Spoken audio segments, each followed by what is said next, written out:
Hello everyone. तर कसे आहात सगळे? दीपास टेस्टी डिलाईटमध्ये तुम्हा सर्वांचं खूप खूप स्वागत आहे. तर आज मी मटार पनीरची रेसिपी बनवलेली आहे. तर अगदी झटपट तयार होणारी रेसिपी आहे आणि घरच्या घरी मसाला बनवून त्यापासून बनवलेली रेसिपी आहे. तर एकदा नक्की ट्राय करा, तुम्हालाही आवडेल. अशी साधी सिंपल अशी रेसिपी आहे. तर चला आता आपण आपल्या रेसिपीला सुरुवात करूयात.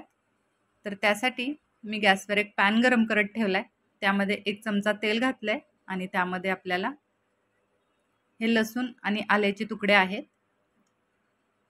तर ते भाजण्यासाठी म्हणून टाकायचे आहेत. तर लसूण आणि आलं टाकल्यानंतर मी उभा चिरलेला कांदा घातला आहे. तर साधारणतः हे मीडियम साईजचे 3 कांदे आहेत आणि तो जाडसर असं उभे चिरलेले आहेत. त्यानंतर मी हे 2 मोठ्या साईजचे टोमॅटो तेही जाड जाड असे चिरून घेतलेले आहेत आणि त्यात आपल्याला सगळं छान असं भाजून घ्यायचं आहे.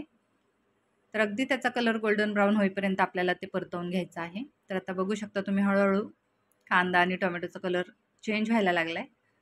तर बऱ्यापैकी कांदा वगैरे चांगला असा भाजायला लागलेला आहे.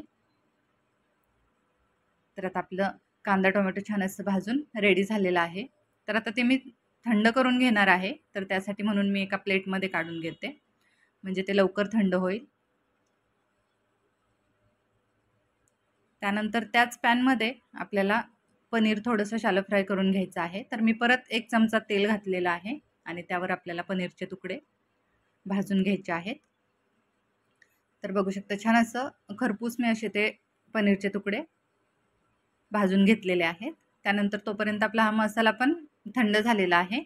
तर आता तो आपण मिक्सरला त्याचे प्युरे करून घेऊयात. तर अर्धा अर्धा असा करत मी 2 वेळा मसाला वाटलेला आहे. तर आता हे कांदा टोमॅटो घेतलेला आहे. त्यानंतर थोडंसं पनीर मी त्याचे तुकडे पण घेतलेले आहेत. तर आता त्याची आपण पेस्ट बनवून घेऊयात. तर अगदी बारीक अशी मी त्याची पेस्ट बनवून घेतलेली आहे. तर बघू शकता आपला सगळा कांदा आणि टोमॅटो त्याचे ते प्युरे बनवून रेडी झालेले आहे. त्यानंतर गॅसवर मी परत एक कढई गरम करत ठेवली. त्यामध्ये घातलेलं आहे 2 चमचे तेल आणि त्यानंतर 1 क्यूब बटर टाकलेला आहे. तर साधारणतः ते 1 चमचा बटर आहे. त्यानंतर 2 ते 3 तमालपत्राची पानं टाकलेली आहेत आणि 2 हिरवी वेलची घातलेली आहे. तर ते छान तेलावर परतलं की नंतर मी त्यामध्ये आपलं वाटलेलं हे वाटण घातलेलं आहे. तर तसं आता आपला कांदा टोमॅटो वगैरे सगळं आपण भाजून वाटलेलं होतं, त्यामुळे ते काही जास्त वेळ परतण्याची गरज नाही आहे. तर 1 मिनिटभर मी ते परतून घेतलं आहे. त्यानंतर त्यामध्ये घातलेली आहे 1 चमचा कसुरी मेथी. तर ती थोडीशी क्रश करून घातले, म्हणजे त्याचा फ्लेवर खूप छान उतरतो. त्यानंतर अर्धा चमचा मी धनाजिरा पावडर घातले आणि अर्धा चमचा हळद घातलेली आहे. त्यानंतर 1 चमचा काश्मीरी लाल मिरची पावडर घातली. तर ही मिरची पावडर तिखट आणि रंगतदार दोन्ही आहे. तर ते तुम्ही तुमच्या चवीनुसार कमी जास्त करू शकता. त्यानंतर गरम मसाला पावडर घातली अर्धा चमचा.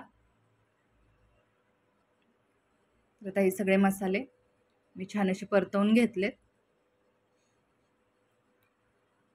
आणि त्यानंतर घालूयात आपण वाटाणा. तर हे फ्रोझनवाले वाटाणे आहेत. तुम्ही फ्रेश वाटाणा त्याचा यूज केला तरीही चालू शकतं. तर वाटाणा थोडासा परतवून झाला की नंतर मी त्यामध्ये घातलेलं आहे चवीनुसार मीठ आणि त्यानंतर घातलेलं आहे तळलेलं पनीर. तर आता हे सगळं छान असं परत मी 1 मिनिटभर परतवून घेते. पनीर आणि वाटाणा छान असा त्या मसाल्यासोबत एकजीव होईल इतपत आपल्याला ते परतवून घ्यायचं आहे. तर बघू शकता छान असं ते आपलं आता परतवून झालेलं आहे. त्यानंतर मी अगदी अर्धा ग्लास पाणी घातले, कारण मी काही फार अशी पातळसर भाजी बनवणार नाही आहे. त्यामुळे मी फक्त त्यामध्ये अर्धा ग्लास पाणी घातलेलं आहे.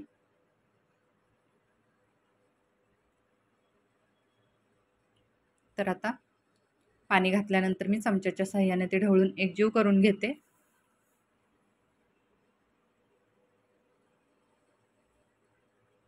तर आता ही भाजी काय आपल्याला शिजायला फार असा वेळ लागणार नाही, कारण आपले मसाले वगैरे सगळे भाजलेले होते आणि तेलावर पण मी परत परतवून घेतले. त्यानंतर घातलेले आहे कोथिंबीर आणि परत एकदा छान एकजीव करून मी ते साधारणतः 5 ते 6 मिनिटं अगदी लो टू मीडियम गॅसवर उकळवून घेतले. तर त्यानंतर बघू शकता तुम्ही साधारणतः अशा प्रकारे भाजी आपली रेडी झालेली आहे. तर मी ते आता साईडला काढून घेतले तर अगदी घट्टसर अशी आपली ती ग्रेव्हीवाली भाजी रेडी झालेली आहे. त्यानंतर करूयात प्लेटिंग. तर मी कांदा टोमॅटो सर्व्ह केला आहे. त्यानंतर ठेवलेली आहे आपली पनीरची भाजी. तर अगदी हॉटेल स्टाईल पनीरची भाजी एकदम टेस्टी झालेली आहे आणि दिसायलाही खूप छान दिसते. वरून थोडीशी कोथिंबीर घातले आणि त्याच्यासोबत चपाती बनवलेली आहे. तर आता मी चपाती प्लेटमध्ये सर्व्ह केली. तर ही मटार पनीरची रेसिपी तुम्हाला कशी वाटली ते मला नक्की सांगा. तसेच आपल्या चॅनलला कनेक्टेड राहा आणि आपल्या चॅनलवरच्या रेसिपीज जर तुम्हाला आवडत असतील तर चॅनलला लाईक, शेअर आणि सबस्क्राईब नक्की करा. चला तर मग असंच भेटू आपण यापुढे अशाच एका नवीन रेसिपीसह. तोपर्यंत बाय. Thank you.